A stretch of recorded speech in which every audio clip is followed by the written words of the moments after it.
अस्सलाम वालेकुम दोस्तों, कैसे हैं आप सब। मैं ज़ुबीना फ़याज़ एक बार फिर आपके साथ। तो हम शुरू करते हैं परिज़ात पार्ट 12।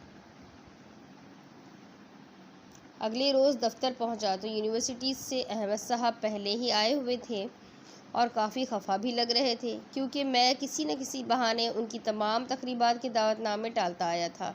मगर इस रोज़ उनके तेवर बता रहे थे कि वो मुझसे कोई वादा लिए बगैर वहाँ से हटेंगे नहीं, और ऐसा ही हुआ। अगली शाम यूनिवर्सिटी की बज़्म अदब की सालाना इनामात की तकरीब थी और वो पहले ही ज़बरदस्ती कार्ड पर मेरा नाम भी मेहमान खुसूसी के तौर पर दर्ज करवा कर आए थे। मैं नाना करता रह गया, लेकिन वो धमकी दे गए कि अगर इस बार मैंने तकरीब में शिरकत ना की तो आइंदा कभी मुझसे बात नहीं करेंगे।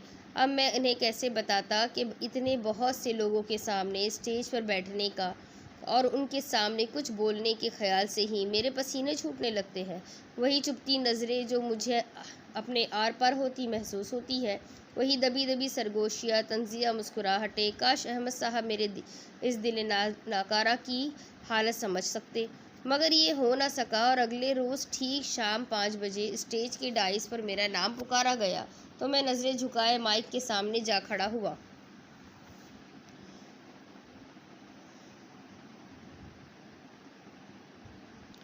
अच्छी बात ये थी कि हॉल में तमाशाइयों की जानिब रोशनी मलगजी सी थी, इसलिए तुलबा मेरे चेहरे को साफ तरीके से देख नहीं सकते थे, ना ही तो मैं तुलबा को देख सकता था। वैसे भी स्टेज का फासला रो की कुर्सियों से काफ़ी ज़्यादा था। अपनी सांस दुरुस्त करने में मुझे चंद लम्हे मज़ीद लग गए। मेरी आवाज़ खुद मुझे अजनबी सी लगी। तुलबा और दिगर अमला ने इन्हाक से मेरी बात सुन रहे थे। मैं कोई शायर नहीं, मुकर्रर या लीडर भी नहीं, बस कुछ मेहरबानों की मोहब्बत मुझे यहाँ खींच लाई है, और मेरी इस दर्सगाह का मुझ पर हक जो है वो मुझे हमेशा इस चार दीवारी से जोड़े रखता है। मैं अहमद साहब और इन तमाम असातिज़ा का शुक्रगुज़ार हूँ जिन्होंने सालाना शुमारे में मेरा तारुफ और चंद पुरानी नज़में शामिल करके मेरे कुछ बोसीदा अशार को ज़िंदा रखा। ये अशार दरअसल अशार नहीं, मेरे दिल की नस्र है। मेरी अपने आप से की गई कुछ बातें हैं जो कभी सफ़हात पर आ गई तो आप लोगों से बाँट ली। आप लोग इससे शायरी समझते हैं तो ये आपका हुस्न ज़न और ज़र्फ़ है, वरना हकीकत तो यही है कि मैंने कभी शायरी की ही नहीं। मैं अपनी बात ख़त्म करके पलटने लगा तो दूर कतार में बैठी सियाह चश्मा लगाए एक तितली सी लड़की खड़ी हो गई और नाजरीन के लिए रखा हुआ माइक हाथ में लेकर बोली, सर मेरा नाम खुर्रतुल ऐन है। मैं इसी यूनिवर्सिटी में फ़ाइनल ईयर की तालिबा हूँ और रात गए FM रेडियो पर बज़्म अदब के नाम से एक प्रोग्राम भी करती हूँ। मेरे सुनने वालों की एक बड़ी तादाद तक आपकी शायरी मेरे प्रोग्राम के तवस्सुत से पहुँची है और वो सब आपसे मज़ीद कुछ नया सुनने की ख्वाहिश रखते हैं, मगर आपने यूनिवर्सिटी के बाद ताज़ा कुछ कहा ही नहीं। क्या हम उम्मीद रखें कि आप फिर अपना नाता हुरूफ से जोड़ने की कोशिश करेंगे? मैंने मुख्तसर जवाब दिया, जी ज़रूर, अगर गमे दौरा ने कुछ मोहलत दी तो। अभी एक रात कबल ही मैंने इस लड़की का प्रोग्राम सुना था और आज इससे मुलाकात भी हो गई। कभी कभी वक्त की चालें भी कितनी नपीतली होती है। तकदीर अपना स्क्रिप्ट कैसे धीमे अंदाज में लिखना शुरू करती है। हम मासूम इंसानों को कतन खबर नहीं होती कि मुकद्दर का ये मुसव्वदा आगे चलकर हम पर कैसी क़यामतें ढाने वाला है। मैं भी आने वाले महशर से बेखबर तकरीब के ख़ात्मे के बाद घर रवाना हुआ तो कमाली से रहा नहीं गया। सर आपने कभी बताया नहीं, आप तो बहुत मशहूर शायर हैं। सारी यूनिवर्सिटी आपके लिए हॉल में जमा थी। मैंने धीरे से जवाब दिया, ये खुद मेरे लिए भी एक ख़बर है। इतने बरसों बाद भी मेरे हुरूफ मेरी शनाख्त है। मुझे खुद भी हैरत है। इसमें हैरत की क्या बात है सर जी? ये आजकल के नौजवान नस्ल इन चीज़ों पर बड़ी दिलचस्पी रखती है। FM, इंटरनेट और हत्ता के सेल फ़ोन पर भी हर दम इन चीज़ों को ज़िंदा रखे हुए हैं।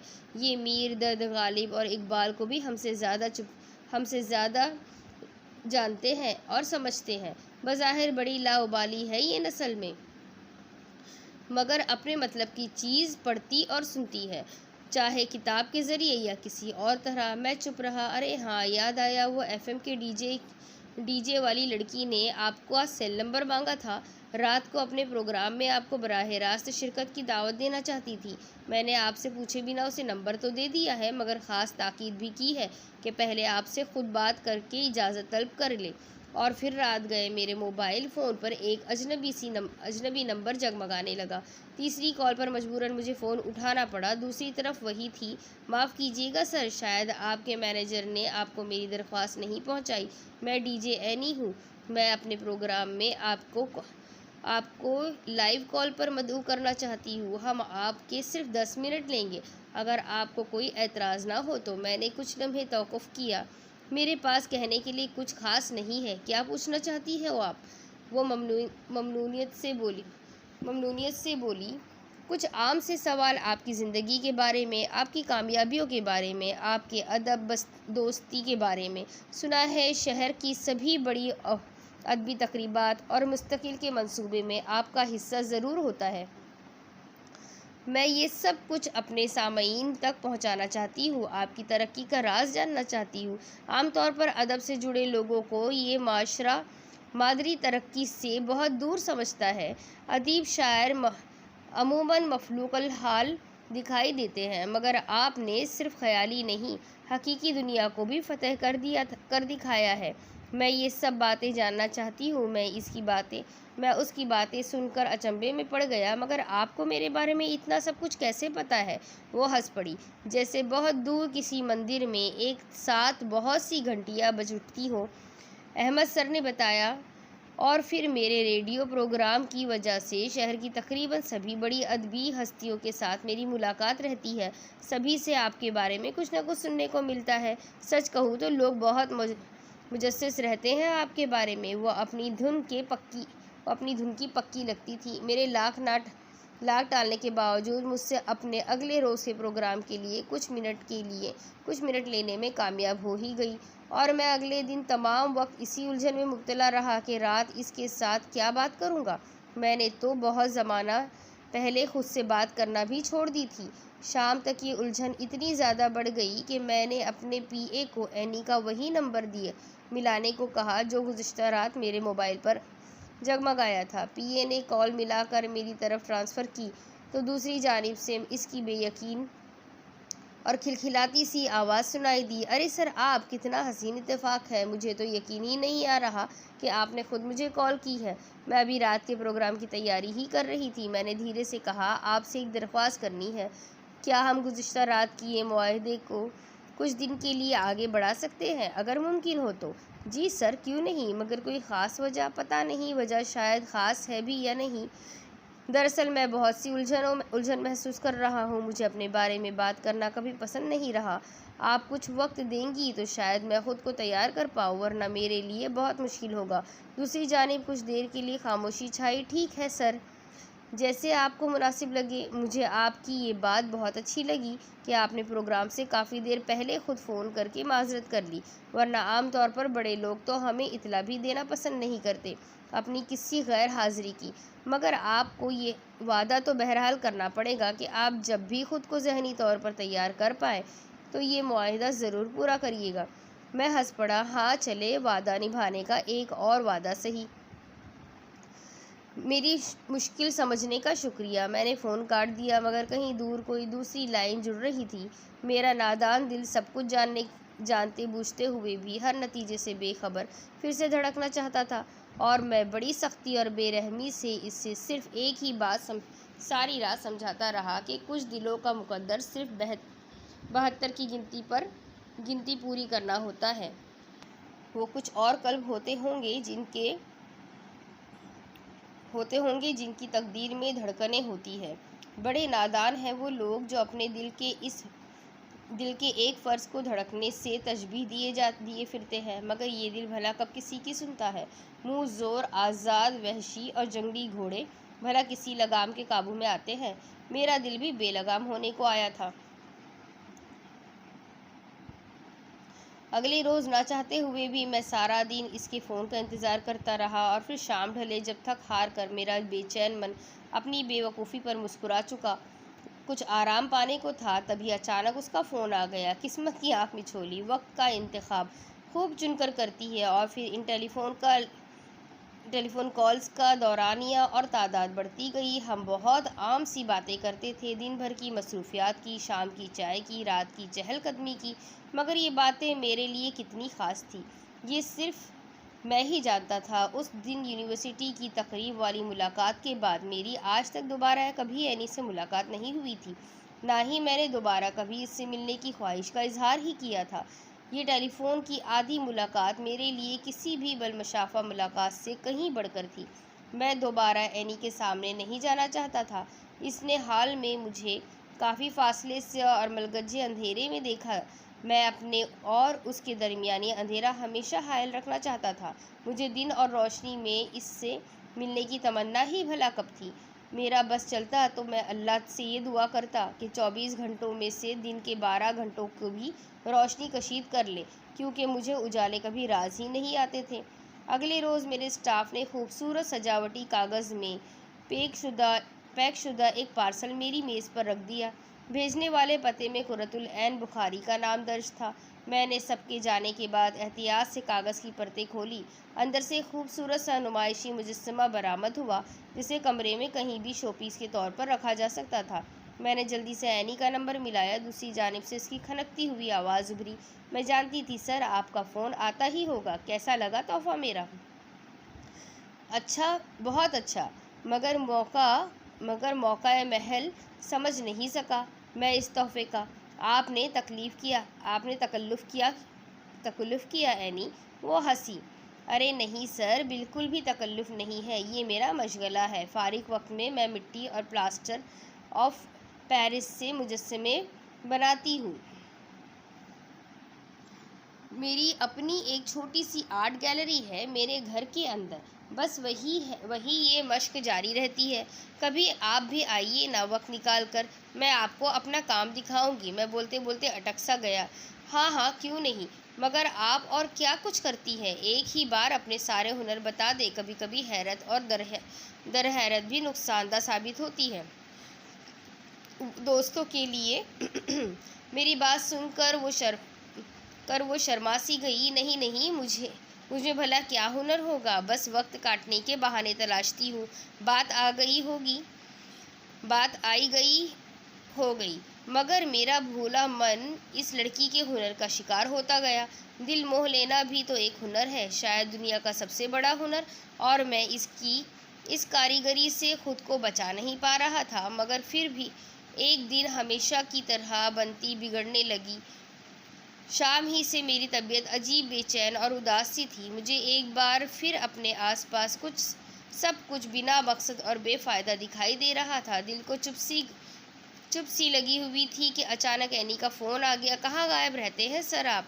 बहुत दिनों से आपसे एक बात कहना चाह रही हूँ, मगर आपकी मसरूफियात का ख्याल आड़े आ जाता है। मैंने गहरी सांस ली। मेरी मसरूफियत बस एक फ़रार है। आप कहें, क्या कहना चाहती है? वो कुछ देर चुप रही। दरअसल मैं आपका एक मुजस्समा बनाना चाहती हूँ, फिर मैं उसे सारी दुनिया को दिखाऊंगी। जाने क्यों, पल भर ही में मेरे अंदर बहुत कुछ टूट कर रह गया। मुझे लगा कि सारी दुनिया की तरह वो लड़की भी आज मेरा मजाक उड़ाने के मूड में है। उसने मुझे दूर से ही सही, मगर देखा तो था ज़रूर। उसने दरपर्दा मेरे चेहरे की तज़हीक का ये तरीका निकाला है। मेरा लहजा ना चाहते हुए भी तल्ख हो गया। मुजस्समे खूबसूरत चेहरों के बनाए जाते हैं मिस एनी, और बहरहाल मुझे आपसे इस मजाक की उम्मीद हरगिज़ नहीं थी। आप भी दूसरों की तरह ही निकली। मैंने फ़ोन पटक दिया। वो हेलो हेलो करती रह गई, मगर मैंने अगले पूरे हफ्ते उससे बात नहीं की। दफ्तर के नंबर पर फ़ोन आया भी तो स्टाफ से कह दिया कि मसरूफियत का बहाना कर दे। उसने कुछ ख़त भी भेजे, मगर मैंने पढ़े बिना एक तरफ रख दिए, और फिर 8वें दिन वो खुद मेरे दफ्तर आ गई। मैं ऑफिस में दाखिल हुआ तो वो पहले से मेरे इंतज़ार में बैठी थी। हमेशा की तरह आज भी सियाह चश्मा इसके गोरे चेहरे पर पहरा जमाए बैठा था। वो बोली तो इसकी आवाज़ रंद सी गई, जैसे वो बहुत देर रोती रही हो। आप मेरे साथ ऐसा क्यों कर रहे हैं? मैं चिल्ला उठा। आप मेरे साथ ऐसा क्यों कर रही है? मेरी सूरत का मजाक ही उड़ाना था तो कोई और तरीका अपना लेती, मगर ये मुजस्समा। वो रो पड़ी। मैं आपका मजाक उड़ाने का कभी सोच भी नहीं सकती। बहुत इज्जत करती हूँ मैं आपकी। आप नहीं जानते आप मेरे लिए क्या है। मैंने तो बिना देखे ही आपका एक मुजस्समा अपने मन में बना रखा है। मैंने चौंक कर उसकी तरफ देखा। आप कहना क्या चाहती हैं? उसने अपनी आंखों से चश्मा उतारा। मैं देख नहीं सकती, नाबीना हूँ मैं। एक जोरदार झमक्का सा हुआ और मेरे इर्द गिर्द तमाम कमरे में इसकी बेनूर आंखों का अंधेरा फैलता चला गया। प्यास कहती है अब रेत निचोड़ी जाए। प्यास कहती है अब रेत निचोड़ी जाए, अपने हिस्से में समंदर नहीं आने वाला। मैं सख्ता ज़दा सा बैठा इसे देखता रहा और वो रोती रही। किस्मत के खेल वाकई निराले होते हैं। मेरा बेवकूफ़ दिल मुझसे आँख नहीं मिला रहा था। सदियों बाद जिस एक नज़र पर उससे अपने होने का गुमान हुआ था, वो नज़र तो सदा की बेनूर थी। मैं ना जाने किन खुशफहमियों का शिकार होता चला गया। मैं आपसे माफ़ी भी नहीं मांग सकता। जाने गुस्से में क्या कुछ कह गया। मेरे अंदर का चोर था जो चुप नहीं रह सका। एनी ने सर उठाया। आप ऐसा क्यों समझते हैं? मैंने आपको हमेशा आपके लफ्ज़ों के आईने में देखा है और मैं नहीं मानती कि इतनी खूबसूरत सोच रखने वाला शख्स बदसूरत हो सकता है। दोबारा ऐसी बात कभी ना कहिएगा। मैंने दुख से उसकी तरफ देखा। मेरे कहने या ना कहने से हकीकत बदल नहीं जाएगी एनी। सच वही है जो मैं आपको बता चुका हूँ। इस दागदार चेहरे का मुजस्समा बना तो जो बात आज तक सिर्फ मेरे इर्द गिर्द वालों के इल्म में है, कल सारे शहर में फैल जाएगी और लोग मजाक उड़ाएंगे कि ये परीजात को क्या सूझी। एनी अपना चश्मा दोबारा अपनी आंखों पर जमाया और खड़ी हो गई। मैं देख नहीं सकती। अपनी उंगलियों के पोरों से चीज़ें छूकर उन्हें मिट्टी से के मुजस्समों के कालिब में ढालती हूँ, मगर आपको देखने के लिए मुझे अपने पोरों की मदद की ज़रूरत भी नहीं परीजात। आपके लफ्ज़ खुद आपका तारुफ है। मैंने एक गहरी सांस ली। दिल के बहलाने को ये ख्याल अच्छा है गालिब, मगर मेरी तुमसे अब भी यही दरख्वास्त है कि ये ख्याल अपने दिल से निकाल दो कुर्रतुलैन। वो पलटने से पहले एक लम्हे के लिए रुकी। मैं अपनी गैलरी में आपका इंतज़ार करूंगी परीजात। वो पलट कर चली गई और मेरे कमरे में सिर्फ इसकी खुशबू रह गई। आज मैंने पहली बार इसे आप नहीं तुम कहा और उसने पहली बार मुझे सर या साहब नहीं, सिर्फ परीजात कहकर पुकारा था। ये तर्ज तखातिब और अलकाबात तो हमारे अंदर के बदलते रवैयों और रिश्तों का एक इजहार होते हैं। दिल की मीठी बोलियां अपने अलकाब खुद तय करती है। अगली शाम मैं झिझकते कदमों के साथ एनी के घर के दरवाजे पर खड़ा था। घर के निचले हिस्से में एनी और उसकी माँ रहती थी, जबकि ऊपर वाला हिस्सा उन्होंने किसी छोटे ख़ानदान को किराए पर दे रखा था। एनी के वालिद काफ़ी अरसे पहले खालिक हकीकी से जा मिले थे और अब यही किराया उन माँ बेटी की गुजर बसर का ज़रिया था। घर के पिछले हिस्से में एनी ने अपने लिए एक छोटी सी आर्ट गैलरी बना रखी थी। मुजस्समा साजी शुरू करने से पहले एनी ने अपनी नाजुक महकती उंगलियों से मेरे चेहरे को मुख्तलिफ जावियों से टटोल कर देखा। ठंडक और बेपनाह सुकून का एक समंदर इसके पोरों के लम्स से मेरे सारे वजूद की गहराइयों तक सरायत कर गया। मेरी झिलती तपती रूह को जैसे खुनक बर्फ़ का नखलिस्तान सा मिल गया। मेरी तमाम उम्र की रियाजतों का हासिल वो उसके हाथों का मेहरबान लम्स। एनी ने काम शुरू कर दिया। मैं चुपचाप बैठा देखता रहा। उसने मुझे बताया कि उसे मुजस्समा बनाने में 3-4 दिन लगेंगे। मेरा जी चाहा कि मैं इससे कहूँ कि 3-4 सदियाँ क्यों नहीं। मेरी ज़िंदगी में वो पहली महविश थी कि जिस खुश अदा की इतनी कुर्बत और नज़दीकी मुझे शर्मिंदा और परेशान नहीं कर रही थी, क्योंकि इतने करीब मौजूद होते हुए भी दूसरों की तरह उसकी नज़रें मेरे चेहरे के आर पार नहीं हो रही थी। ना ही मुझे देखकर इसके चेहरे पर कोई मखसूस तंज़िया मुस्कुराहट उभरी थी।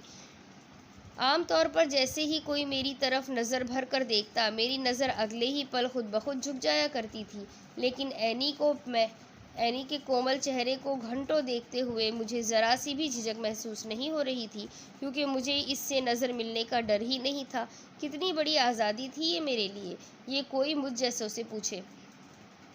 सारी रात बिस्तर पर करवटें बदलते बदलते मैं अगले दिन और फिर शाम होने का इंतज़ार करता रहा, जब मुझे दोबारा एनी की गैलरी पहुंचना था। सुबह से दोपहर भी नहीं होती थी कि मुझे पहरों की तवालत पर शुबा होने लगा।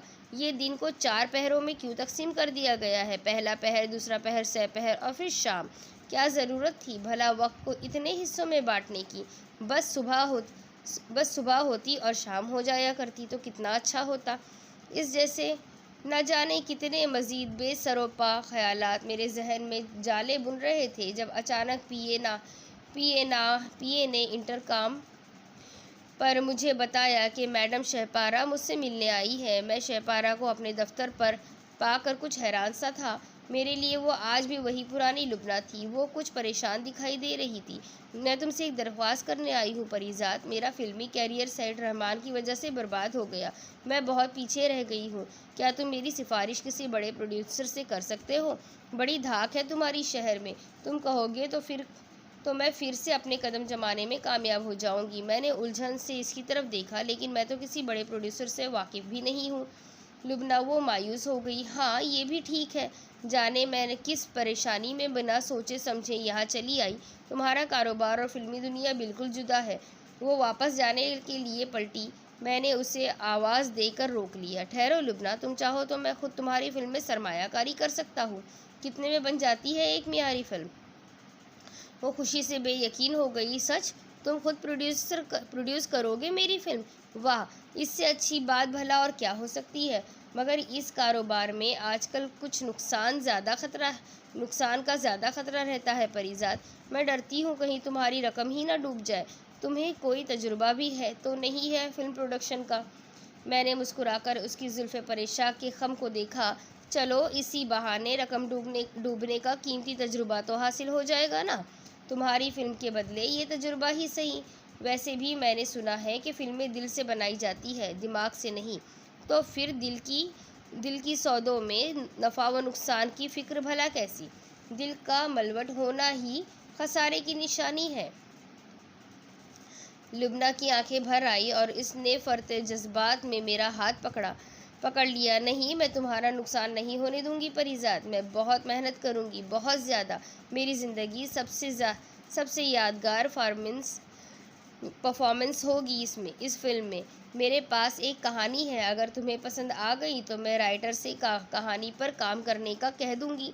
मगर तुम्हें वक्त निकालना होगा इस फिल्म के लिए। मैं तुम्हारी मौजूदगी में बहुत सहारा महसूस करूंगी। लुबना चली गई और मैं शाम को किसी मामूल की तरह एनी की गैलरी पहुंच गया। इसे गीली मिट्टी को गूंथते देखकर ना जाने मुझे हर बार ऐसा क्यों लगता था जैसे मिट्टी भी अपनी किस्मत पर रश्क करती होगी कि किसके हाथों इसका बुत बनने जा रहा है। इस शाम हम दोनों ने खूब बातें की। सब लड़कियां एक जैसी बातें करती हैं, मगर इसका अंदाज़े बयां किस कदर जुदा था। वो जब रंगों, खुशबुओं, ढलती शामों और रातों के तिलिस्म का जिक्र करती तो मैं दम बखुद सा बैठा उसे देखता रहता। रात को 8:30 बजे मैं एनी के घर से निकला तो हवा तेज़ चल रही थी। आसमान पर बादलों के झुंड हैरत से इस नए परिजात की तरफ देखकर सरगोशियां कर रहे थे। रास्ते ही में चंद बूंदों ने टपक कर मेरी गाड़ी की विंडस्क्रीन से गाड़ी के अंदर झांका और मुझे देखकर एक दूसरे को इशारे करती हंसती हुई बरसती बारिश मैं अपनी दूसरी सहेलियों से जा मिली। कबीर खान हस्बे मामूल चौकन्ना सा ड्राइवर के साथ अगली सीट पर बैठा इर्द गिर्द पर नज़र रखे हुए था। इतने में लुबना का नंबर मेरे सेलफोन पर जगमगाने लगा। परिजात, कहाँ हो तुम? अजनबी शहर के अजनबी रास्ते में वो हंस पड़ी। स्टूडियो आ सकते हो अभी? मुझे तुम्हें किसी से मिलवाना है। मैंने कबीर खान को स्टूडियो चलने के लिए कहा। हम वीरान से फिल्म स्टूडियो के गेट पर पहुँचे तो चंद अजीब से हुलिये वाली औरतें और मर्द हमें अंदर घूमते नजर आए। अजीब सी उदासी और वीरानी छाई हुई थी। सारे माहौल पर जैसे कोई सोग बरपा हो। हम डायरेक्टर के कमरे में दाखिल हुए तो वहाँ पहले से कुछ लोग मौजूद थे। कबीर का हुलिया और कांधे से लटका पिस्तल देखकर वो सब कुछ जज्बज़ से हो गए। मैंने कबीर को बाहर इंतज़ार करने को कहा, मगर मैं जानता था कि वो दरवाजे के बाहर ही जमा खड़ा रहेगा। नई जगह और नए माहौल में वो साए की तरह मेरे साथ लगा रहता था। लुबना ने डायरेक्टर और बाकी लोगों से मेरा तारुफ करवाया। एक जानिब कोने में एक बूढ़ा शख्स हारमोनियम सामने रखा बैठा था और इसकी आड़ में सिमटी सिमटाई एक शर्मीली सी लड़की छुई मुई सी बनी बैठी थी, जो इस दफ्तर के माहौल से बिल्कुल मेल नहीं खा रही थी। बाकी लोगों की छुपती हुई नज़रें लड़की के जिस्म के आर पार हो रही थी, मगर मेरे आते ही डायरेक्टर्स ने फालतू अमले को बाहर भेज दिया तो लड़की के जिस्म का तनाव कुछ कम हो गया। मगर अभी तक वो वही दुबकी बैठी थी। लुबना ने मुझे बताया कि उम्र रसीदा शख्स उस्ताद बन्ने खान है, मशहूर मौसीकार, और उसके पहलू में सिमटी हुई लड़की संबल है, उस्ताद बन्ने खान की बेटी, और आज वो दोनों लुबना के आने वाली फिल्म की धुनों पर काम करने के लिए यहाँ इकट्ठे हुए हैं। डायरेक्टर एक पक्की उम्र का तेज तर्रार सा बंदा था जिससे फिल्म मिलने की बेहद खुशी थी, लेकिन कहीं अंदर से कोई बेयकीनी भी इसे खाए जा रही थी। बस परिजाद साहब, क्या बताऊँ आपको, कभी यही फिल्म स्टूडियो था कि 24 घंटे काम की शिफ्ट चलती रहती थी। कहीं नदीम साहब तो कहीं मोहम्मद अली साहब, कभी कहीं शाहिद तो कहीं वहीद मुराद, कोई ना कोई शूटिंग जारी रहती थी। ये जो फव्वारा आपने नीचे देखा है ना, यहाँ तो बावक्त 3-3 गाने शूट हुआ करते थे। बस फिर न जाने क्या हुआ, सब बर्बाद होता चला गया। अब तो साल भर में एक आध फिल्म बनती है, उसका भी कुछ पता नहीं चलता। सैकड़ों कारीगर और उनके ख़ानदान बेरोज़गार हो गए। वो मज़ीद बिना रुके यूं ही बोलता रहा। अगर लुबना इसे इशारा करके ना रोकती तो लुबना ही रोक ना देती। लुबना ही के कहने पर डायरेक्टर ने मुझे फिल्म की कहानी सुनाई। बुनियादी प्लॉट मोहब्बत की कहानी पर मरकूज़ था। मैंने कहीं पढ़ा था कि दुनिया में सिर्फ 3 या 4 कहानियाँ ही पाई जाती है, बाकी सारी कहानियाँ इन्हीं कहानियों से जन्म लेती है। और मुझे ये पढ़कर ज़रा भी हैरत नहीं हुई थी। 3-4 की जगह अगर सिर्फ एक मोहब्बत की कहानी होती तो भी इस कायनात के लिए काफ़ी थी। दरमियान में डायरेक्टर हमें गाने की सिचुएशन और मकाम भी बताता रहा, और कहानी के इख्तिताम के बाद उस्ताद बन्ने खान अपना हारमोनियम उठाए कमरे की वसत में बैठ गए। संबल भी उस्ताद के साथ सिमट कर बैठ गई और उस्ताद ने राग छेड़ दिया। लड़की की आवाज़ वाकई सुरीली थी और गले में बला का लवज था। वो गाने के 2 बोल दोहराती और फिर घबराकर मेरी तरफ अपनी हिरनी जैसी आंखें उठाकर देखती कि मैं दिलचस्पी ले रहा हूँ या नहीं। फ़न को हमेशा सताइश की तमन्ना रहती है और शायद फ़नकार अपने कदरदानों की नज़र पड़ने का फ़न आता है। जब बारिश की पहली बूंद गिरे तुम चले आना, मेरा संदेशा मिले न मिले तुम चले आना। बाहर बरसती बारिश के जलतरंग के साथ मिलकर उस्ताद बन्ने खान के सुर और संबल की रसीली आवाज़ एक अजीब सा माहौल पैदा कर रही थे। उस्ताद ने मुझे बताया कि इसकी बेटी ने BA कर लिया है, मगर अब वो इसे अपने आबाई फ़न से मुतारिफ़ करवाना चाहता है। ये इनकी खुशकिस्मती है कि शहपारा बेगम ने उन्हें अपनी नई फिल्म में मौका देने का वादा किया है, मगर ये सब मेरी मंजूरी पर मुनहसर था।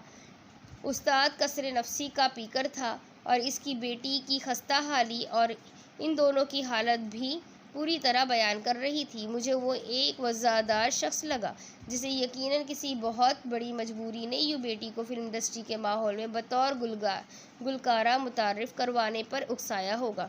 जब उस्ताद ने लजाजत से मुझसे पूछा कि क्या मुझे इन बाप बेटी का फ़न पसंद आया, तो मेरे लब कपकपा से गए। ये आप कैसी बात कर रहे हैं, मुझे तो ठीक से सुनना भी नहीं आता। मैं भला आपके फ़न की जांच कैसे कर सकता हूँ। आपकी रियाजत और मेहनत ने आपको इस मकाम पर पहुँचाया है। कोई हुनरमंद ही आपको सही दाद दे सकता है। उस्ताद बन्ने खान की आंखें नम होने लगी। लुबना ने मौजू बदल दिया। आप भी किन बातों में पड़ गए मास्टर जी? परिजाद साहब की ये पहली फिल्म है। उस्ताद बन्ने ने मेरा हाथ पकड़कर अपनी आंखों से लगाया।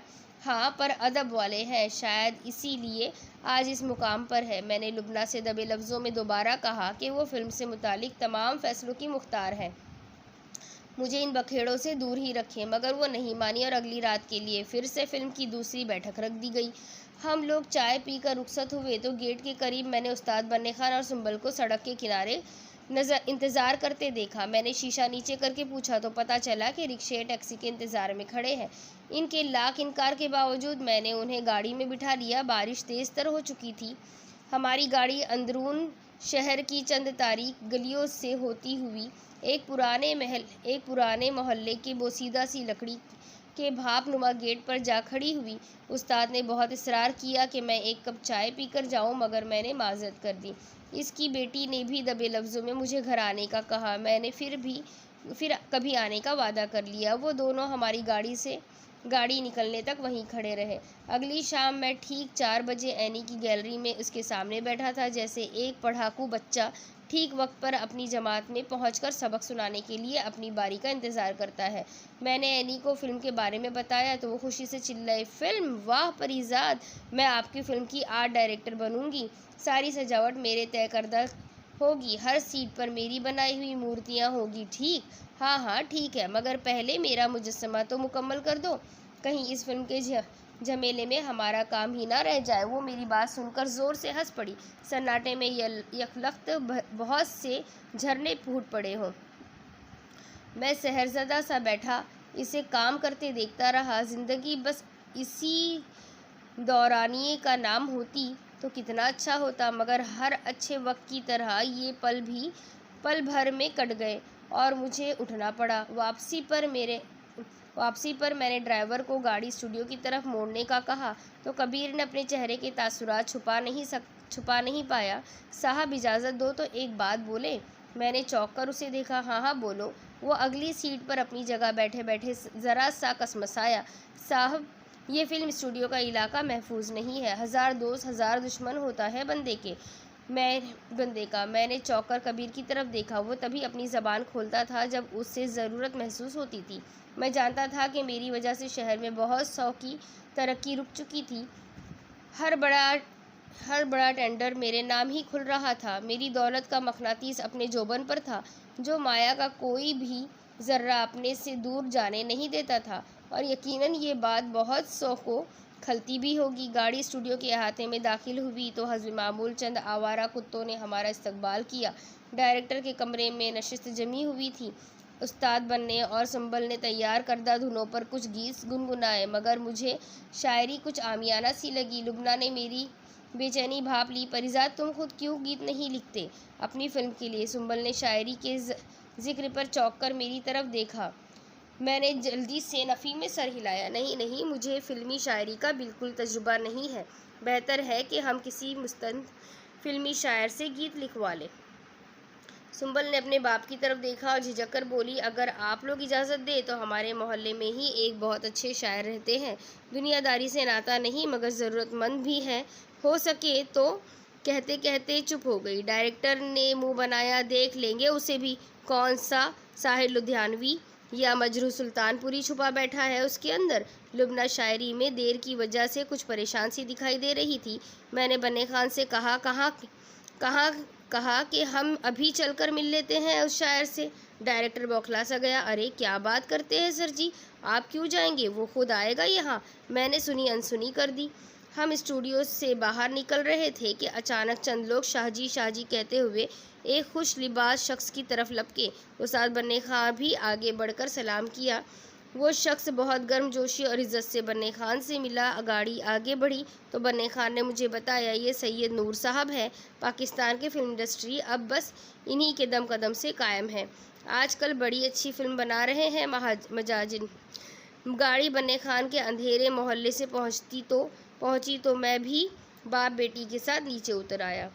इसके आगे की स्टोरी मैं आपको अगली किश्त में सुनाती हूँ। फिर मिलेंगे। अल्लाह हाफिज़।